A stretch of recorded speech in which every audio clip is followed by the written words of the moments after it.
আপনাদেরকে ব্রেকিং নিউজটা বলি। ব্রেকিং নিউজটা হলো বেগম খালেদা জিয়া গতকাল রাত থেকে আইসিইউতে ছিলেন। শেষ খবর পেয়েছি তিনি অলরেডি সৃষ্টিকর্তার ডাকে সাড়া দিয়ে উপরে চলে গেছেন। এখন ঘটনা কতটুকু সত্য সেটা খুব শীঘ্রই প্রমাণিত হবে। হয়তো এখানে বিশেষ কিছু লক্ষ্য উদ্দেশ্য পূরণের জন্য তার মৃত্যুর খবরটাকে ধামাচাপা দিয়ে রাখা হয়েছে। বিএনপির শীর্ষ পর্যায়ের কারো পক্ষ থেকে কোনো প্রকার বিবৃতি এখনো দেখা যায়নি। এমনকি শুনতে পাচ্ছি তারেক রহমান লন্ডন থেকে আসার একটা বন্দোবস্ত করছেন। এবং আরেকটা ব্রেকিং আছে, তারেক রহমান লন্ডনের নাগরিক, তিনি বাংলাদেশের নাগরিক নন এবং নির্বাচনী নিয়ম অনুযায়ী এই মুহূর্তে তিনি বাংলাদেশের নির্বাচনে অংশ নিতে পারবেন না, কারণ তিনি বাংলাদেশের ভোটার তালিকায় অন্তর্ভুক্ত কেউ না। এখন নির্বাচন কমিশন তো বিএনপির পকেট, সেই ক্ষেত্রে দেখা যাক নির্বাচন কমিশন কোনো একটা কূট কৌশল অবলম্বন করে হয়তো বা তারেক রহমানকে ভোটার তালিকায় অন্তর্ভুক্ত করবে, এটা ভিন্ন প্রেক্ষাপট। তবে খালেদা জিয়ার চলে যাওয়াটা মোটামুটি সন্দেহের কারণ আছে। বিএনপির একাধিক নেতা একাধিক কথা বলছে। বাংলাদেশের ইতিহাসে যতগুলা রাজনৈতিক নেতার জানাজা হয়েছে, মৃত্যুর পর মুসলিমদের যে জানাজা হয়, জিয়াউর রহমানের জানাজায় সব থেকে বেশি মানুষ উপস্থিত ছিল। বিএনপির কোনো একটা জেলার সাধারণ সম্পাদক মঞ্জুর এলাহি নাম একটা অনুষ্ঠানে গিয়ে বক্তব্যে বলেছেন বাংলাদেশের ইতিহাসে সব থেকে বেশি মানুষ হয়েছিল জিয়াউর রহমানের জানাজায়।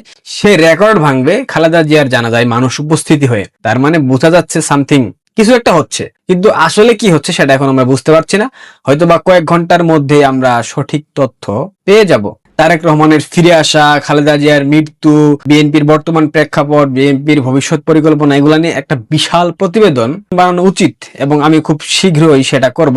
নিউজ দেখলাম পিলখানা হত্যাকাণ্ডের নাকি কি একটা হয়েছে, এখানে নাকি মেয়র তাপস সম্পৃক্ত ছিল এবং ভারতের সম্পৃক্ততার প্রমাণ পাওয়া গেছে। পিলখানা হত্যাকাণ্ডের সময় তো বর্তমান সেনাপ্রধান ওয়াকার স্পটে ছিলেন। ওয়াকার তো খুব ভালোভাবে জানেন কি হচ্ছে। ওয়াকার কদিন পূর্বে বললেন এখানেই সব শেষ করতে হবে, আর সামনের দিকে আগানো যাবে না পিলখানা হত্যাকাণ্ড নিয়ে। গতকাল ডক্টর ইউনূসের সরকার নাকি নতুন করে একটা নাটক সাজাইছে। পিলখানা হত্যাকাণ্ডে সম্পৃক্ত ছিল তাপস, আওয়ামী লীগের একাধিক নেতা এবং ভারতের একটা সম্পৃক্ততা ছিল।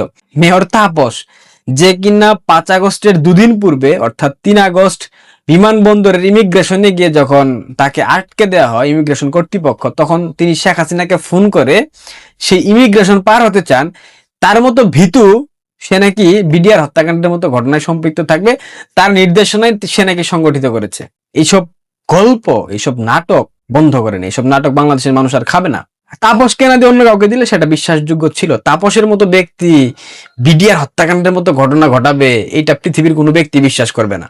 আর ভারতের সম্পৃক্ততার তথ্য তারা দিয়েছে, তারা পেয়েছে। তাহলে ভারতকে এখন কি করা উচিত? ভারত অভিমুখে হামলা হবে, মিসাইল অ্যাটাক হবে? পাকিস্তান থেকে যে জঙ্গিরা বাংলাদেশে এসেছে তাদেরকে দিয়ে কি ভারতের 7 সিস্টার্স খেয়ে দেওয়া হবে? ভারতের পশ্চিমবঙ্গকে খেয়ে দেওয়া হবে? আমরা দেখতে চাই ভারত যেহেতু এখানে সম্পৃক্ত, বাংলাদেশের আভ্যন্তরীণ রাজনৈতিক বিষয়ে ভারত হস্তক্ষেপ করেছে, তার মানে ভারতকে অবশ্যই চরম মূল্য দিতে হবে। শেখ হাসিনার আজকেও একটা রায় হয়েছে, পুতুলের রায় হয়েছে, সজীব ওয়াজেদ জয়ের রায় হয়েছে, টিউলিপ সিদ্দিকীর 2 বছরের কারাদণ্ড দিয়েছে বর্তমান সরকার। মানে ফালতুমির একটা লেভেল থাকে ভাই। টিউলিপ সিদ্দিকী নাকি শেখ হাসিনাকে জোর করে প্লট বরাদ্দ নিয়েছিল। যেই মহিলা ব্রিটিশ সিটিজেন, ব্রিটিশ ক্যাবিনেটের একজন মেম্বার, সে নাকি বাংলাদেশে প্লট নিবে, আবার শেখ হাসিনাকে জোরপূর্বক প্রেসার দিয়ে এইসব গল্প খায়। কোন দিন জানি শুনবো ব্রিটেনের রানী সেও আওয়ামী লীগের প্রেসার দিয়ে এটা করে নিয়েছে, ব্রিটেনের রানীর বিরুদ্ধে ডক্টর ইউনূসের সরকার মামলা করবে। মানে ফাত্রামির একটা লেভেল থাকে ভাই, একটা লেভেলের মধ্যে ফাত্রামি করা উচিত। এদের কোনো ক্লাসই নাই, এদের কোনো লেভেলই নাই। এরা যে আসলে কি বুঝে, কি ভাবে, কি করে না করে, একদম মানে যাচ্ছে তাই একটা অবস্থা। যাই হোক, যে ব্রেকিং নিউজটা দেওয়ার জন্য আপনাদের সামনে আসা, অনেকগুলা কথা বলে ফেললাম। ব্রেকিং নিউজ হয়েছে খালেদা জিয়ার চিকিৎসার জন্য চীনা মেডিকেল বোর্ড বসেছে, এগুলা সব নাটক। খালেদা জিয়া অলরেডি গন কেস। এখন অফিসিয়ালি হয়তোবা ঘোষণা দিচ্ছে না, অফিসিয়াল ঘোষণাটা আপনারা খুব শীঘ্রই পেয়ে যাবেন। হয়তোবা অফিসিয়াল ঘোষণা দেরিতে দেওয়া হচ্ছে, কারণ এর মধ্যে যদি কোনো কূট কৌশল করে তারেক রহমানকে দেশে ফেরানোর কোনো একটা বন্দোবস্ত করা যায়, এইটাই মূলত আসল উদ্দেশ্য। দেখেন যা ভালো মনে করেন। আর জিয়াউর রহমান তার জানাজায় যত লোক হয়েছিল, খালেদা জিয়ার জানাজায় তার থেকেও বেশি লোক হোক, আমরা প্রত্যাশা করি। বেগম জিয়া সসম্মানে উপরে পাড়ি জমাক। আসসালামু আলাইকুম। প্রিয় দর্শক, একটা প্রশ্ন দিয়ে শুরু করি এই পর্বের আলোচনাটি। সাবেক প্রধানমন্ত্রী খালেদা জিয়ার জন্য এই মুহূর্তে সবচেয়ে জরুরি কোন বিষয়টি? তার বাহ্যিক নিরাপত্তা, তার জন্য অতি গুরুত্বপূর্ণ ব্যক্তি হিসেবে সরকারের পক্ষ থেকে প্রজ্ঞাপন জারি করা, নাকি তার স্বাস্থ্যগত যে সমস্যা, এই মুহূর্তে তিনি যে জীবন মৃত্যুর সন্ধিক্ষণে, তার জন্য সর্বোচ্চ চিকিৎসা ব্যবস্থারই প্রয়োজন। আমরা সরকারের পক্ষ থেকে হঠাৎ একটি ঘোষণা আসতে দেখলাম যে তাকে অতি গুরুত্বপূর্ণ ব্যক্তি হিসেবে ঘোষণা করা হয়েছে। যখন কিনা তারেক রহমান দেশে আসতে পারবেন কিনা, তিনি তার মমতাময়ী মায়ের স্পর্শ পাবেন কিনা, তার জন্য দেশে আসাটা কতটা ঝুঁকিপূর্ণ অথবা কতটা বাধা তার সামনে অন্যান্য বিষয় রয়েছে, সেই সব আলোচনার মধ্যে বেগম খালেদা জিয়াকে অতি গুরুত্বপূর্ণ ব্যক্তি হিসেবে ঘোষণা করে সরকারের পক্ষ থেকে একটি প্রজ্ঞাপন জারি করা হয়েছে এবং সেখানে একই সঙ্গে বলা হয়েছে যে তার জন্য বিশেষ নিরাপত্তা বাহিনী স্পেশাল সিকিউরিটি ফোর্স SSF নিয়োগ করা হচ্ছে। সোমবারই প্রধান উপদেষ্টার কার্যালয় থেকে এ সংক্রান্ত একটি প্রজ্ঞাপন জারি করা হয়েছে এবং রাষ্ট্রপতির আদেশক্রমে প্রধান উপদেষ্টা কার্যালয়ের মহাপরিচালক, প্রশাসনের মহাপরিচালক মোহাম্মদ আব্দুল ওয়াদুদ চৌধুরী প্রজ্ঞাপনে স্বাক্ষর করেছেন। কি বলা হয়েছে প্রজ্ঞাপনে? বলা হয়েছে সরকার বিশেষ নিরাপত্তা বাহিনী স্পেশাল সিকিউরিটি ফোর্স আইন 2021 ধারা 2 কয়ের প্রদত্ত ক্ষমতা বলে সরকারের সাবেক প্রধানমন্ত্রী খালেদা জিয়াকে অতি গুরুত্বপূর্ণ ব্যক্তি হিসেবে ঘোষণা করা হলো। ইহা অবিলম্বে কার্যকর করা হবে।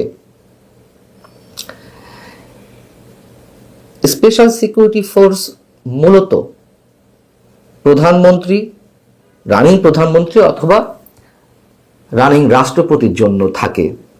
এর বাইরে যে সরকার কারোর জন্য এই স্পেশাল সিকিউরিটি ফোর্স নিয়োগ দিতে পারে না তা নয়। সরকার যাকে মনে করে দিতে পারে, তবে সেক্ষেত্রে প্রজ্ঞাপন জারি করতে হয়, যেমন খালেদা জিয়ার ক্ষেত্রে করা হয়েছে। এবং আমরা জানি যে এর আগে এভাবে কাউকে, বাংলাদেশের মধ্যে কাউকে বিরোধী দলে থাকা অবস্থায় SSF নিয়োগ দেওয়া হয়নি বা এ ধরনের কোনো প্রজ্ঞাপন জারি করা হয়নি। হ্যাঁ, প্রধানমন্ত্রী বা রাষ্ট্রপতির বাইরে, যেমন আমরা জানি যখন আওয়ামী লীগ ক্ষমতায় ছিল তখন সাবেক প্রধানমন্ত্রী শেখ হাসিনার সন্তানদের জন্য বিশেষ ক্ষমতা বলে SSF এর সদস্যদের নিয়োগ করা হয়েছিল। কিন্তু তখন তো আওয়ামী লীগ ক্ষমতায় ছিল, এটা নিয়ে নানান ধরনের বিতর্ক হতে পারে। তারপরেও কথা হচ্ছে তখন আওয়ামী লীগ ক্ষমতায় ছিল, বেসরকারি ব্যক্তি হিসেবে তা শেখ হাসিনার সন্তানদের জন্য এই বিশেষ সুবিধা দেওয়া হয়েছিল। কিন্তু বিরোধী দলের সদস্যদের ক্ষেত্রে SSF বা বিরোধী দলের নেতা নেত্রীদের জন্য SSF নিয়োগ করা হয়েছে, এটি আমার মনে পড়ে না। যাই হোক, তারপরেও কোনো কথা নেই, খালেদা জিয়ার জন্য এটি হতেই পারে। কিন্তু প্রশ্ন হচ্ছে যে বিএনপি কি খালেদা জিয়ার নিরাপত্তা নিয়ে কোনো শঙ্কার মধ্যে ছিল? আমরা যতদূর জানি তারেক রহমানের বিষয়ে অনেক ধরনের কথাবার্তা হয়েছে, বিএনপির দলীয় অবস্থান থেকে তার জন্য বুলেট প্রুফ গাড়ি কেনার আবেদন করা হয়েছে, সরকার সেটি অনুমোদন করেছে। কিন্তু খালেদা জিয়ার নিরাপত্তা নিয়ে কোনো ধরনের ঝুঁকি বা শঙ্কার কথা আমার মনে পড়ে না যে এই ধরনের কোনো বক্তব্য বিএনপির পক্ষ থেকে এসেছে। তাহলে খালেদা জিয়াকে হঠাৎ করে অতি গুরুত্বপূর্ণ ব্যক্তি হিসেবে ঘোষণা করে কেন SSF এর সদস্যদের নিয়োগ করার বিষয়টি সামনে এলো এবং সরকার সেটি করল? এর কারণ কি শুধুমাত্র বিএনপির আস্থা অর্জনের জন্য, নাকি সত্যি সত্যিই খালেদা জিয়ার স্বাস্থ্যগত যে সমস্যা, তিনি যে সঙ্গীর অবস্থায় রয়েছেন, তার পাশাপাশি তার বাহ্যিক নিরাপত্তা ঝুঁকিও রয়েছে? এই বিষয়টি অন্তত আমরা জানি না। আর যদি থেকেই থাকে, এই মুহূর্তে নিরাপত্তা নিয়ে কেন প্রশ্ন উঠল? খালেদা জিয়া যখন শারীরিকভাবেই ঝুঁকির মধ্যে রয়েছে, তখন তার বাহ্যিক নিরাপত্তা নিয়ে কেন প্রশ্ন উঠল? যদি থেকে থাকে ঝুঁকি, কি ঘটছে আসলে? বিষয়টি বেশ রহস্যজনক। কিন্তু খুব স্বাভাবিকভাবে একটি কথা বলতে গেলে আবারও বলতে হয় যে আমি বরাবরই বলে আসছি, বিএনপি বারবার সরকারের নানান ধরনের ফাঁদে পা দিচ্ছে। এটাও এক ধরনের ফাঁদ কিনা সে বিষয়ে নিশ্চিত করে কিছু বলতে পারছি না এই মুহূর্তে অন্তত। খেয়াল করে দেখুন, যখনই প্রধান উপদেষ্টা ডক্টর মোহাম্মদ ইউনূস বা সরকার বিপদে পড়েছে, রাজনৈতিকভাবে সংকটের মুখোমুখি হয়েছে, তার ক্ষমতায় থাকাটা ঝুঁকির মধ্যে পড়েছে, তখনই বিএনপিকে যমুনায় ডেকে বিএনপি নেতাদেরকে মোটামুটি মাথা হাত বুলিয়ে ভালো মতো কথা বলে ভালো ভালো খাবার খাইয়ে দিয়ে কন্ট্রোলে নিয়ে আসা হয়। বিএনপি সুবোধ বালকের মতন সেগুলো খেয়ে দিয়ে, মানে বিএনপি নেতারা সেগুলো খেয়ে দিয়ে এসে সরকারের গুণগান শুরু করে। আবার যখন বিএনপি কোন ধরনের হুমকি দেয়, সরকারের জন্য ঝুঁকির কারণ হয়ে দাঁড়ায়, তখন আবার তাদেরকে এক একটা মূলা ঝুলিয়ে দেওয়া হয় তাদের সামনে। এরকম হিসাব তো আমাদের সামনে কম নেই।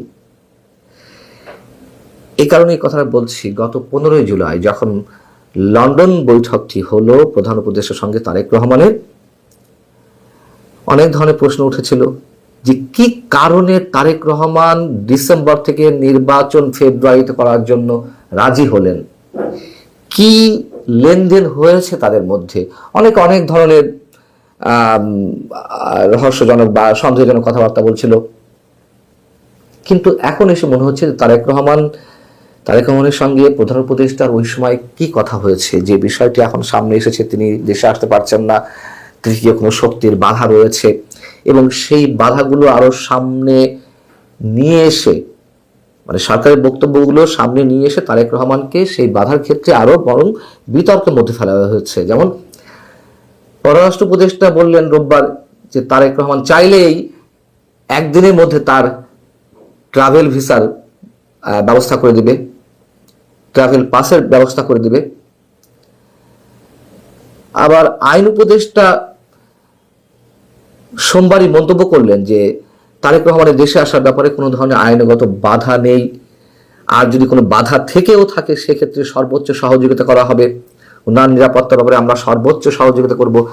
সরকার জানে না তারেক রহমানের ক্ষেত্রে কি ধরনের বাধা রয়েছে, এটি আমাদের কাছে বিশ্বাসযোগ্য নয়।